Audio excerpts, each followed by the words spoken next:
In today's tutorial, we're going to create this mystical sci-fi energy portal. We're going to create it in such a way that you can use it in different ways, and it's going to look the same even if you render it out with very low samples. That way, we can create it to render out very, very quickly. It's going to be completely procedural and a completely shader editor based effect. So with that, let's actually begin the tutorial. In our default scene, we'll go ahead and tap X to delete the default cube, and then we'll press Shift A and search for a mesh plane. Now we'll press RX90 to rotate it on the X-axis by 90 degrees, after which we'll just select the camera and press Alt-G to clear its location, Alt-R to clear its rotation, followed by RX90 to rotate it on the X-axis by 90 degrees. Then we'll press GY to just bring it back, and we'll press 0 to go into our camera view. Now we'll go ahead and switch our viewport shading to rendered so that we can actually see the changes that we make, and we'll select the default light and we'll delete it because we don't need it. Then we'll go to our world properties and just change the background color all the way to black or a very dark gray. Then we'll select the plane and give it a new material by going to the material properties, expanding this drop down and choosing the default material,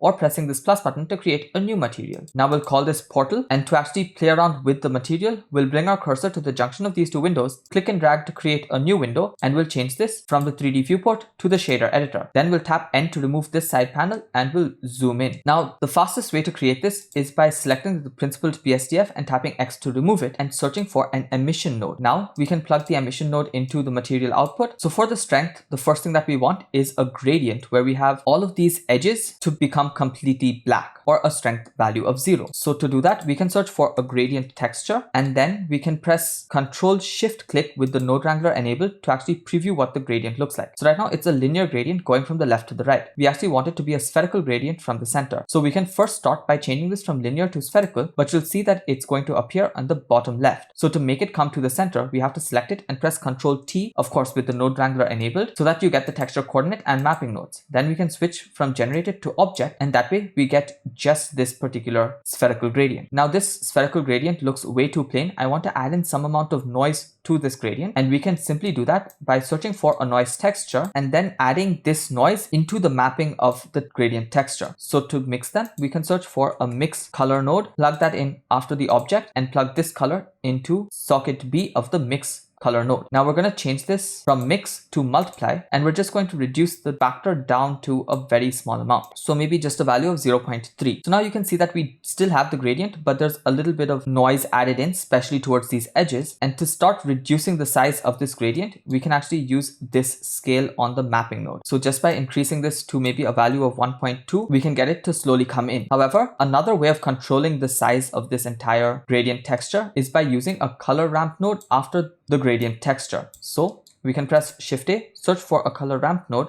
plug that in right here, and now if you bring the black in, you can see how we slowly reduce the size of the gradient. And in that case, we don't need this mapping node, so let's press Ctrl X to remove it. Now let's bring this black slider in, and I think that looks great. Now this noise texture, when I play it, I actually want to animate this so that it doesn't look like it's a fixed texture. We can do that by changing this to 4D and playing around with the W slider. So you can see as we move around with this W slider, the actual gradient moves around, and you can add in a driver if you just want this to go on forever. But if you want to loop it, instead of the noise texture, you can use the custom looping noise texture, which you can actually learn how to create in this video over here, which makes this process much faster. So let's plug this color into socket B, and let's loop it every 150 frames with a max W of maybe 0.5. So now when you play the animation, it's just going to slowly move over time, and it's going to loop every 150 frames. So that looks perfectly all right. So we can move on to the next portion, which is getting another noise texture that's going to actually be swirling around this center. So to create a swirling noise texture, we can first search for a noise texture, and again, we can just use the looping noise texture if we want to get it to loop as well.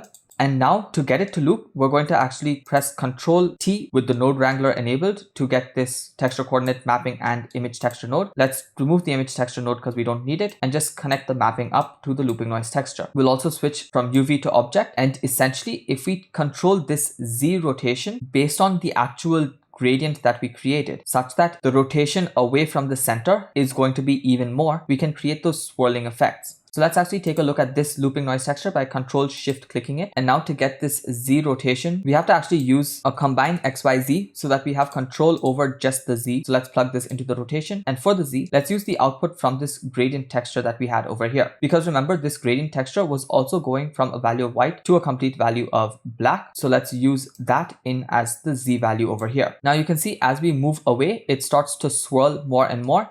If we want to control this so that we get even more swirling, we can press Shift A and search for a few math nodes and use math to control the swirling. So first we'll take this add node and change it from add to multiply. And if we start multiplying the value, you can see how the swirling is going to increase. And because we're using the gradient texture that has its vector changed by some noise, it's not going to be smooth swirls, but it's going to have this nice mystical effect to it. And I just like this wispy lines. So now let's keep this multiplication value at maybe something like 2 or 3. And then to actually make this rotate about the center, we have to use another math node and set that to add. So let's search for a math node, plug that in right there. And now you should be able to see that as you play around with this add node, it actually swirls around the center, which is exactly what we wanted. So we can add in a driver for this. But if you want this to be looping, you can manually keyframe the values. So on frame 0, we can change this value to 0 and then just tap I. And then on our last frame, which is going to be frame 150, we can go ahead and change the value to any even multiple of pi, or you can type in any multiple of tau. So I'll just type TAU, which is equivalent to 2 pi. Then I'll hover over the value and tap I to get the keyframes down here. I have to select this node, and once they appear down here, I'll press T and choose linear. And then the end frame I can also change down to 150 so that we get a perfect loop. Now that we have this swirling in a loop as well, I want this noise to also be changing over time. So I'm going to change the loop frames to 150. And the max W can also be something like 0.5 on this as well. So now that looks great. Let's get some control over this by searching for another color ramp node and plugging that in so that we can increase the contrast and make these darker areas even darker. So let's just bring this in. And I think something like this looks really cool. Let's now multiply this with the actual gradient texture that we created over here.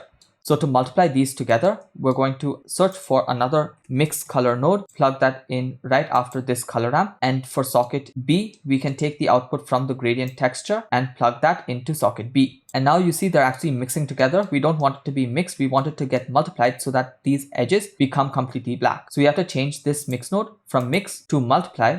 And we have to increase the factor all the way to 1. So when you do this, you just have this little circular portal with all of these nice wispy edges as well. You can actually increase the amount of wisps at the end by using the scale value on this original noise texture. If we increase the scale, you can see how we get even more wisps. And I think this gives it a nice painterly effect. And that just looks really cool in my opinion. Now let's go ahead and make these regions actually transparent. So the way we do that is by firstly using this as our strength for the emission. So let's take this result, plug it into the strength and change this color to whatever we want. Let's plug this emission into the surface and maybe we can give it a slightly bluish color just like this. Now, obviously I want there to be a lot more strength so that we get some nice bloom. So let's search for a math node and switch it from add to multiply so that we can actually increase the strength to get nice bloom. Let's change this multiplication value to something like 10 and instantly you can see how bright it is. Let's go ahead and switch on bloom by going to our render properties and switching on bloom. And now maybe we need to get these areas completely transparent. So we'll press Shift A and search for a mix shader node and plug that in after the emission. And essentially this emission is going to be the second shader. For the first shader, we're going to use a transparent BSDF. Now, when we plug this into the first shader, we can control the factor using the same gradient that we had created all the way over here, and that way the black regions will become completely transparent. To actually see the transparency in Eevee, you're going to have to go to the material properties all the way down to the blend mode, and you have to change it from opaque to alpha blend. Along with that, you can change the shadow mode to none as well, just so that it renders even faster. Now you get these really nice wispy edges. You get this really cool looking animation where these swirls actually move around, and I think that looks great. You could go ahead and increase the strength even more, just until you're happy with what you get. So I like this amount of bloom, so I still require some more black regions. So let's just bring this black slider in, and I think that looks great. Now for the actual render, we're going to go to our render properties and change this render sample down all the way to 1 so that it renders out really, really fast. In our output properties, we can change the frame rate to something like 30 frames per second. And for the output folder, we can choose whichever folder we want. / will